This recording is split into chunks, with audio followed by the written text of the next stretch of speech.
Sakto yun yung pag-ilan sa iyang Diyos. Ilan niya yung Diyos na Diyos. Ilan niya yung hari na hari.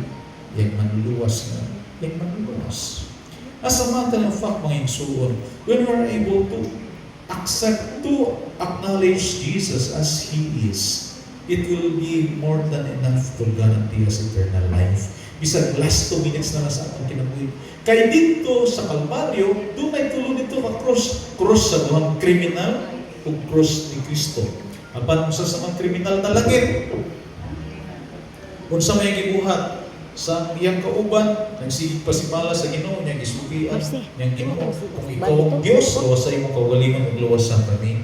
Apan siya, yang ibadlong iyang kauban, ingon siya, wa ka mabadlong kita, angay ratag silutan sa kamatayan tungkol sa krimen, nga mabuhat apan siya, wa sa isala. Siya yung gibuhat. May barog siya sa kamatuoran nga siya makasasala. Angay ratag silutan sa kamatayan tungkol sa krimen, nga nabuhat. Nangumpisal siya, tubangan sa Diyos, tubangan sa mga tao. Pero ito na pa sa gibuhat. Bihangad siya ni Kristo o giila niya si Kristo sa iyang pagkasya. Ingon siya, Ginoo! Giila niya si Kristo iyang Diyos. Kung atuwa ka na sa imong gingharian, giila niya si Kristo iyang hari. Ginoo, hinumdumi ang taon ako. Giila niya si Kristo iyang manluwas. Kung sa'yo tubag sa Ginoo, today, you will be with me in paradise. Good news, amen? Good man. So pag-ilalo na ni Kristo sa iyong pagkasiya.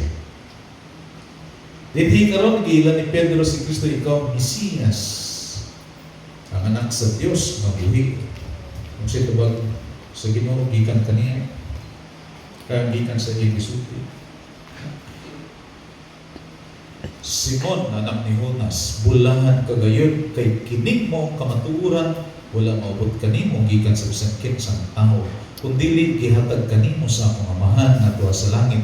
Busa, sultihan ko ikaw. Ikaw si Pedro, ug ibabaw ning bato, tuturon ko ang akong simbahan. Bisag gani kamatayang dili kayo makabuntog niini. Gihatag ko kanimo ang Yahweh sa ginharian sa langit. Ang imong idili dinhi sa yuta, idili usab dito sa langit. Ug imong itugot dinhi sa yuta, itugot usab dito sa langit. Gitugyan sa Ginoo ang authority and responsibility ato kang Pedro. Katako ana, katako. Kung ang honor, kay sakto man yung pag-ila sa Ginoo. Mga igsoon, mao ni atong buhat karon. Ito ang binato si Kristo, atong Diyos na manuwas o tinuod kayo. Amen? Amen. Masibang pakpak para sa inyo. Praise God. Palibog, manindog ang tanan. Atong